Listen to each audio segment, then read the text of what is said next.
विद्यार्थी मित्रांनो, आजच्या व्हिडिओमध्ये तुमच्यासाठी खूप महत्त्वाचे आणि आनंदाचे अपडेट घेऊन आलेलो आहे.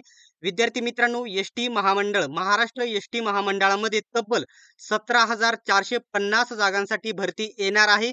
आजच्या व्हिडिओमध्ये अर्ज प्रक्रिया कधीपासून सुरुवात होणार आहे, शिक्षण किती असायला पाहिजे, अभ्यासक्रम कशा प्रकारचा आहे, पगार किती भेटेल आणि कोणकोणती पदे असणार आहेत हे देखील मी तुम्हाला सांगणार आहे. सर्वात पहिल्यांदा मी तुम्हाला सांगतो, चालक हे पद असणार आहे. चालक पद असणार आहे. चालक म्हणजे ड्रायव्हिंगसाठी. त्याच्यानंतर वाहक, वाहक हे पद काय असते तर कंडक्टर, कंडक्टर हे पद असते. वाहक ज्याला वाहक म्हटले जाते. त्याच्यानंतर सहाय्यक, त्याच्यानंतर लिपिक, अशी वेगवेगळी सुमारे 8 ते 10 वेगवेगळी पदे असणार आहेत याच्यामध्ये आणि एकूण जागा 17,450 जागा असणार आहेत. डिटेल्स मध्ये माहिती सांगणार आहे. याच्याबद्दल शैक्षणिक पात्रता काय आहे, अभ्यासक्रम काय आहे आणि पगार किती भेटतो, सर्व माहिती सांगेल. फक्त व्हिडिओ शेवटपर्यंत बघा आणि अशाच प्रकारच्या अपडेट सर्वात प्रथम बघत राहण्यासाठी YBD अकॅडमी या यूट्यूब चॅनलला सबस्क्राईब करा. सर्वात पहिल्यांदा तुम्हाला अपडेट भेटेल आणि कोणत्याही प्रकारचे अपडेट आपल्याकडून मिस होणार नाही. तात्काळ अपडेट आल्याच्या नंतर लगेच अपडेट तुम्हाला दिली जाईल. चला तर जास्त वेळ वाया न घालवता व्हिडिओला सुरुवात करूया. आता सर्वात पहिल्यांदा आपण जे मागील या ठिकाणी सरळ सेवेची जी जाहिरात आली होती ना, त्याची आपल्या या ठिकाणी PDF आपल्याकडे उपलब्ध आहेत. आता जर चालक चालक जर पद विचारात घेतलं तर त्याची शैक्षणिक पात्रता इथं लगेच मी तुम्हाला सांगतो. 1-2च मिनिटामध्ये.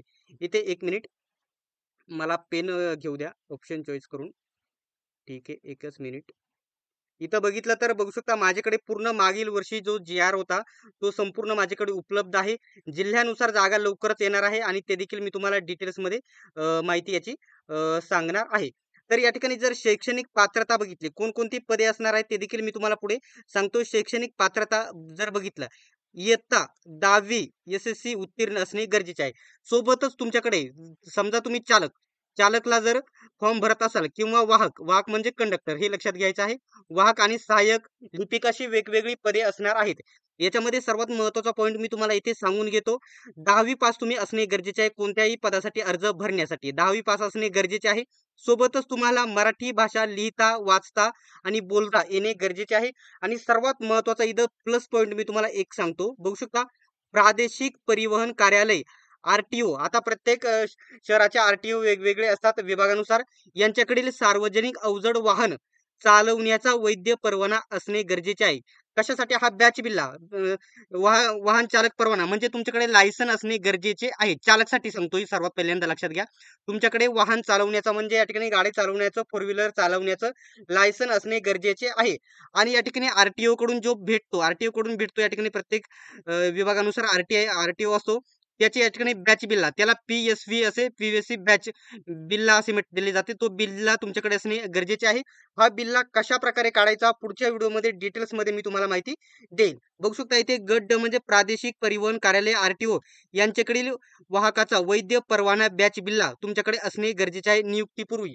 म्हणजे तुमच्याकडे पहिल्यांदा नसेल, जर कागदपत्र म्हणजे या ठिकाणी जर निवड झाली त्याच्यानंतर तुम्हाला कागदपत्र जर दिला तरी देखील चालेल. डिटेल्स मध्ये याच्यावरती व्हिडिओ बनवेल. आता शैक्षणिक पात्रतेच्या बाबतीत मी या ठिकाणी कव्हर केलेले आहेत. आता हे उंचीचं वगैरे 2000 हे 17चं GR असल्यामुळे याच्यामध्ये नक्कीच याच्यामध्ये फरक होईल. ते डिटेल्समध्ये नेक्स्ट व्हिडिओमध्ये मी ते सांगेल. ठीक आहे. आता हा बॅच बिल्ला नेक्स्ट व्हिडिओ आवर्जून पहा, सबस्क्राईब करा म्हणजे तुम्हाला व्हिडिओ बघायला भेटेल. तुम्हाला बॅच बिल्ला 15 दिवस ते 20 दिवसामध्ये कसा काढून भेटेल हे देखील मी तुम्हाला सांगेल. पात्रता लक्षात घ्या. चालकसाठी किंवा वाहकसाठी जी पात्रता आहे, तुम्हाला या ठिकाणी बॅच बिल्ला 10वी पास असणे गरजेचे आहे. बॅच बिल्ला वाहकसाठी आणि चालकसाठी दोघांसाठी असणे गरजेचे आहे आणि चालकसाठी लायसन्स असणे देखील गरजेचे आहे. त्याच्यानंतर सहाय्यक, लिपिक अशी वेगवेगळी पदे आहेत. सर्व पदे 10वी पासवरती तुम्हाला बघायला भेटतील. ठीक आहे. आता याचा अभ्यासक्रम तुम्हाला महत्त्वाचा आहे बघणे. अभ्यासक्रम मी तुम्हाला इथे सांगून देतो. सर्व पदांचा अभ्यासक्रम सारखाच असतो. ठीक आहे. इथं आहे बघू शकता तुम्हाला मराठी व्याकरण 25 प्रश्न, इंग्रजी व्याकरण 25 प्रश्न, त्याच्यानंतर सामान्य ज्ञान 25 प्रश्न आणि अंकगणित 25 प्रश्न. याच्यामध्ये TCS किंवा IBPS परीक्षा घेऊ शकते. ठीक आहे. TCS किंवा IBPS परीक्षा घेऊ शकते. डिटेल्स मध्ये नेक्स्ट व्हिडिओ मध्ये माहिती देईल. अंकगणित जे आहे ना, अंकगणित, ठीक आहे, याच्यामध्ये बुद्धिमत्ता जास्त करून विचारली जाईल. TCS असणार आहे. प्रत्येक विषयाला 25 प्रश्न असणार आहे. म्हणजे एकूण प्रश्न 100 प्रश्न सोडविण्यासाठी 100 प्रश्न सोडविण्यासाठी तुमच्याकडे 1.5 तास वेळ असणार आहे. 1.5 तास म्हणजे 100 प्रश्न सोडविण्यासाठी तुम्हाला 90 मिनिटे वेळ असणार आहे. ठीक आहे. आता विद्यार्थी मित्रांचा वेगळाच जो प्रश्न आहे याच्यामध्ये बघू शकता मोठमोठी पदे देखील असू शकतात. लिपिक, टंकलेखक, त्याच्यानंतर कनिष्ठ लिपिक, वरिष्ठ लिपिक अशी देखील पदे असणार आहे. त्यांचे पेमेंट मोठ्या प्रमाणामध्ये चांगले असणार आहे. ठीक आहे. आता जे वेगवेगळे जे पॉइंट आहे मी तुम्हाला सांगतो. बघू शकता अभ्यासक्रम मी ऑलरेडी तुम्हाला इथं सांगितलेला आहे. आता ही अर्ज प्रक्रिया कधीपासून सुरू होऊ शकते? अर्ज प्रक्रिया कधीपासून हे तुम्हाला सांगतो. आता पुढे एक न्यूज मी तुम्हाला शेवटला दाखवणार आहे. त्या न्यूजनुसार सांगितलेले आहे तुम्ही आता येत्या म्हणजे आज तारीख आहे ती 20-19 सप्टेंबर तारीख आहे. तर तुमचे फॉर्म 2 ऑक्टोबर पासून बघू शकता 2 ऑक्टोबर पासून सुरू होणार आहेत असे त्यांनी सांगितलेले आहे. ही जाहिरात 2 ऑक्टोबरला येईल आणि 10 ते 12 ऑक्टोबर तुमची पासून तुमची अर्ज प्रक्रिया सुरू होणार आहे.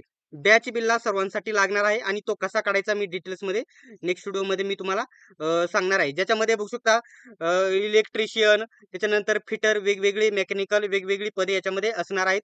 सर्व डिटेल्समध्ये माहिती सांगेल. ठीक आहे. जर अजूनही सबस्क्राईब केले नसेल तर सबस्क्राईब करा आणि बेल आयकॉनला ऑन करा. आणि सर्वात महत्त्वाचं मी तुम्हाला इथे सांगतो, पगार किती भेटणार आहे? कोणतंही पद घ्या 15,000 हे बेसिक असणार आहे आणि तुम्हाला स्टार्टिंग पेमेंट हे बघू शकता 25,000 ते 26,000 एवढं स्टार्टिंग पेमेंट भेटेल. हे झालं हे सांगितलं मी वाहकसाठी म्हणजे कंडक्टरसाठी. आणि चालकचं जर पेमेंट बघितलं तर याच्यामध्ये 30,000 पेक्षा जास्त याच्यामध्ये चालकला पेमेंट भेटून जाईल. आणि जे लिपिक, टंकलेखक वगैरे सहाय्यक वगैरे पद आहेत त्यांचं पेमेंट थोडं 35-34,000 जास्त असायला पाहिजे. ठीक आहे. नेक्स्ट व्हिडिओमध्ये डिटेल्समध्ये पूर्ण माहिती देईल. ठीक आहे. आता जी न्यूज आलेली आहे ना ती तुम्ही पुढे या ठिकाणी बघून घ्यायची आहे. पदे कोणकोणती असणार आहे ते देखील बघा. आता न्यूज बघून घ्या. त्याच्यानंतर चॅनलला सबस्क्राईब करून घ्या. अपडेट मिस होणार नाही. ठीक आहे. सर्वांनी व्हिडिओ शेवटपर्यंत बघितल्याबद्दल धन्यवाद. भेटूयात आपण नेक्स्ट व्हिडिओमध्ये.